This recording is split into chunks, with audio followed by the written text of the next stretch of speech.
This is Joshua Farnsworth. Welcome to my traditional woodworking school. In this video, hand plane expert Bill Anderson will teach you how to use a beading plane. This lesson is a free excerpt from Bill's video class on choosing, refurbishing, and using antique molding planes.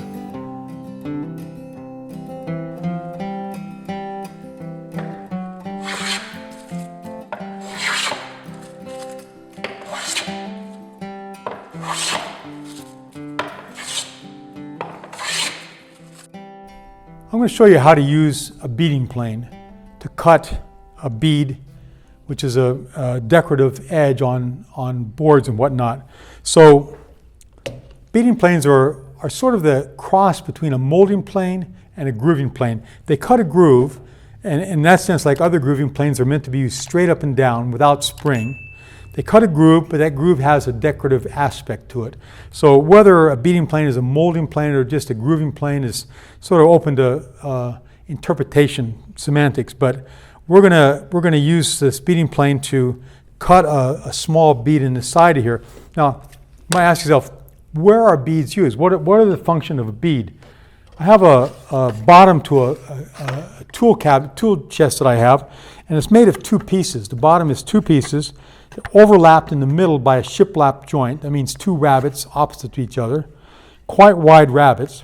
So as seasonally as the joint moves, expansion and contraction won't open a gap here.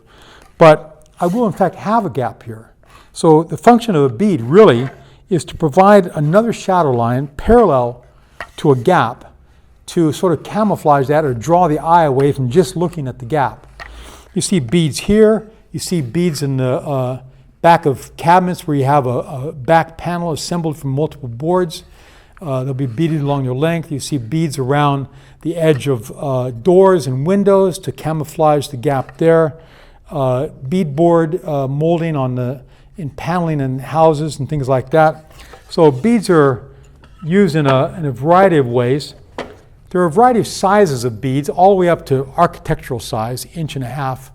But for cabinet work, I would say the most common profiles are 3/16, 4/16, and 5/16. The profile is measured from the fence to the cork, this little groove cut right here. Now, some manufacturers measure the profile from the fence to the inside of the cork, some to the outside. So there's some variation, as much of a 1/16 of an inch, on who calls what a width. This is marked 3/16, but when I actually measure the full width of the profile, including the cork, it's 5/16. So you could say, well, it's really a 4/16, but it's not a 3/16. That's way too narrow. That's not to rule out error in their stamping. That sometimes happens. Anyway. Hey, I hope you're enjoying watching our video so far, and I just want to take a few seconds to let you know about our traditional woodworking store, which you can visit while taking a class or by visiting our website at woodandshop.com/store. You'll find our amazing products to help you grow in traditional hand tool woodworking, including in-person and video woodworking classes, woodworking hand tools and workbenches, woodworking plans, traditional wood finishes, shirts and hats, and cool hand tool woodworking gifts for you or your loved ones. Okay, back to the show. So there are a variety of sizes of beads to use. And the bead, of course, has a fence here, a very narrow fence. I can just hook my fingernail over it. And then it has a very wide depth stop here. So getting that fence to register against here is important, because the first thing that happens is this little groove right here, this quirk, gets cut first. Then the rest of the profile follows out later on in the final stages of the cut. When you cut that groove here, you're locked in. So you need to cut that groove carefully at the very beginning. So when you start out to make a cut, first, I make sure my fence is snugged up against the stock. And see, I hold my fingers and thumb like a spider here to focus that in like that. I use my thumb to make sure the plane is vertical when I'm getting ready to make the cut. And when I make that first little cut, I'm going to take a very light pass to make sure my groove is well established. I sort of raise up the heel just a little bit so my cut is light. And when I'm happy with that, then I'll plane through.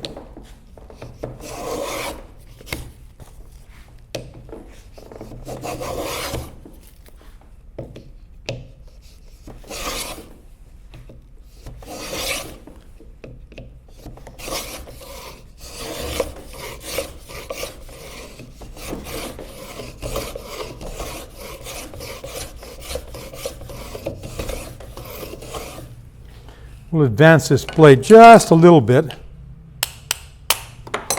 to make sure I get the full width of the curvature right there.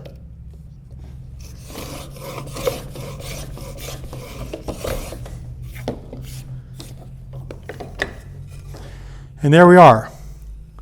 A shadow line, a bead that gives a nice little transition between the bulk of the board and the edge. Another board here, have a little gap. We'll have this parallel series of gaps. It'll be quite nice like that.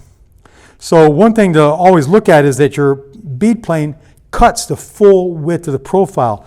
And if it doesn't, you may need to advance the iron just a little bit to make sure. Get those shavings out of here.